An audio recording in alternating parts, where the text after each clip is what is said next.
Hey, good morning, guys. It's Gabe Monroy with Nerd Tech. I just want to talk to you about Air.ai, like I always do, because I'm obsessed with the AI calling. But today, just wanted to do a call review with you. And it's kind of funny. Some people come to me and they're like, "Gabe, you're probably just cherry picking the best calls that you post. How many calls do you actually have to go through to get a good one? This and that." The honest truth is, I do share the good calls.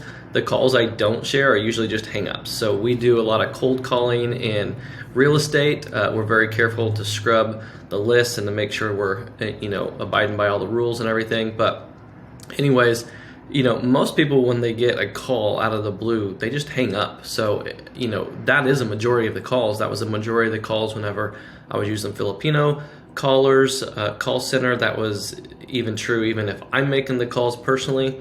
One thing to consider that a lot of people don't think about is I can be a great talker. I can get people on the phone. I can get them to talk. You may have a great personality and it might end up turning into a lead that you think is a lead. You might get better conversions because you built such good rapport with them over the phone. But the truth is, and one of the experiences I've had is a lot of those turn into be like super just dead end follow-ups. People build a connection with you and they want to work with you, but they're still not ever going to be at the right price at the end of the day. And it can waste a lot of time.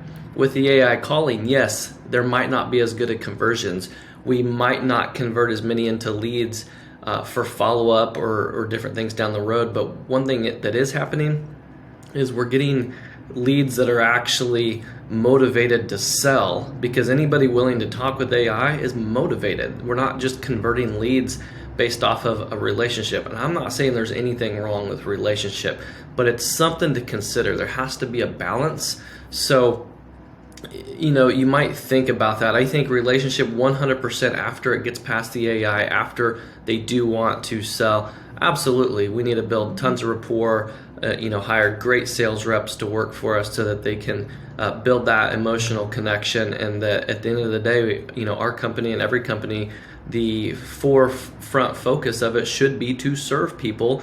And that should even come as a priority above making money, because I think money will follow good servitude. So it's just a couple things to consider. People sometimes are all about like the conversion, like, oh, I converted more calls. Well, are those calls actually going to turn to money?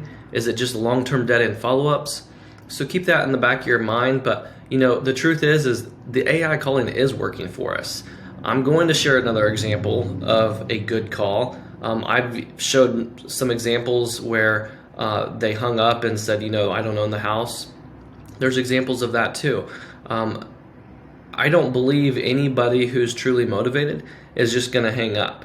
If you have a motivated seller, they're going to talk to you. If they have a house to sell and they're considering selling it, if you've crafted your script in a friendly way that is non-markety, just talking to a friend, most people are going to talk with it if they have something to sell. So I'm going to share this example. Enough talking here. We're going to review this call. I'm going to let you listen to it. I actually have it on my other screen just because I have a bunch of contact details up there that I don't want to share. There's a bunch of phone numbers, and this is the raw call. I'm not editing it.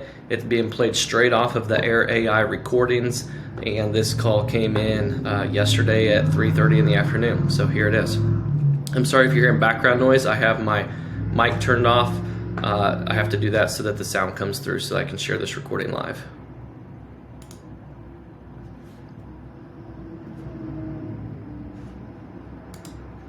Hi, is this David? Yes. Hey there. Is this David? Uh-huh. Awesome. It's Sammy with Joe Homebuyer. Sorry for the delay. My line has been a bit slow today.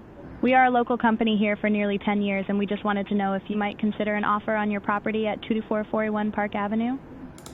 All right, so again, just to review this call, in the beginning of the calls, a lot of times that happens where they say, hey, is this David? Hey, is this David twice? Sometimes there's a little bit of delay, a little bit of glitch. And I have people go off the rails being like, man, this AI is crap, it doesn't work, blah, blah, blah. Like, guys, like that's not that bad. Like, you can deal with this. And did you hear how I put in there, sorry for the delay?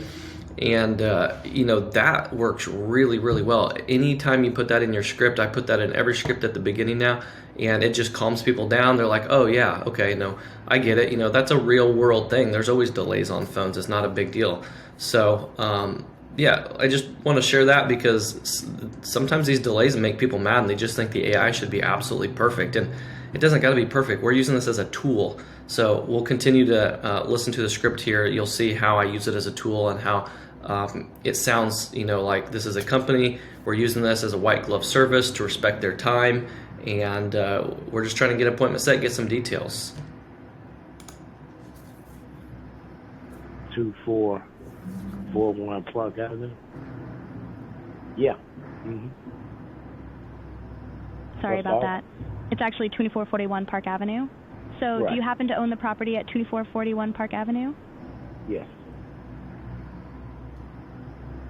Great. We are actively buying properties in the area and can offer cash and close quickly or on your time frame. Honesty is the best policy, so I have to let you know that I am indeed the AI assistant for Joe Homebuyer, and my job is to make sure your time is respected. The next logical step would be to book a call with one of our home buying experts to talk with you about an offer that would make sense. Can I get that set up for you? Yeah. So you can see in my script, I tell it that it's AI right there. A lot of people are like, ooh, like, should I do that? Should I not do that? Yeah, why not? Like, this is the first call with our company. If we're going to be using AI and they're already kind of thinking something's going on, like, do I want them to think that we are hiding something from them? Or do I just want to be open and transparent and let them know, like, hey, yeah, like, we're using AI. We want to buy your house. We're a trustworthy company. It's these little things in people's mind. People don't get that. Just this little thing of telling them that will set the tone that they're working with a trustworthy company, and we're going to tell them everything honest right up the front. I truly believe this is the first step to on how you should work with people, and I truly believe that it actually does matter psychologically. I've studied a lot about sales and the psychology behind it, and I'm telling you, stuff like this is authentic, and even though it's AI, we can still come across as authentic, we can still come across as trustworthy, and these things matter to people. So I would highly suggest adopting these same types of principles. Every script I create, no matter what industry, always starts out this way. Do I have the right person? Sorry for the delay. And yes, I'm AI for this company. I'd like to book a call. After we book a call, the next step is to ask permission to gather more details. And if they say no, we'll hang up the call. If they say yes, then guess what? Asking never hurt nobody. Now we can already qualify that as a warmer lead, and bonus is we get more details so that we're more prepared for the next call. So you can hear how that plays out. Perfect. You'll most likely be speaking with Ted, who has been with our company for a long time. What would be a good time and day for you so I can get you locked in on the calendar? You call me anytime. Any day, anytime. Got it. You're flexible. Is it okay if I send you a text to this number after we get off the call to confirm the details? Yeah. Thank you. I don't want to be greedy with your time, but if you have another minute, I would love to gather just a few more quick details to help make the next call most valuable for our time and yours. Is that all right? Yeah. Awesome. I'll be brief. Can you first just tell me a little bit about your property and the overall condition? It's a vacant lot. Vacant land. Got it. It's a vacant land. In a perfect world, what would be an ideal time frame for us to close on the land and get you paid? 30 days. Awesome. A 30-day time frame. By the way, did you have a price in mind? Like, how much would you love to put in your pocket when all is said and done? 17,000.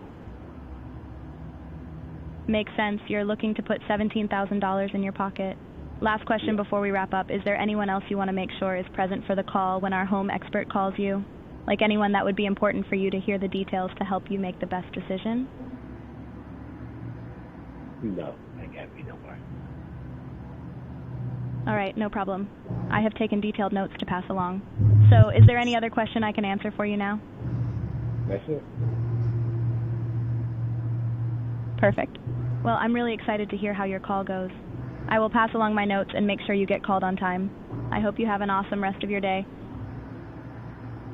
Okay, thanks. You're welcome. If you have any other questions in the future, feel free to reach out. Have a great day.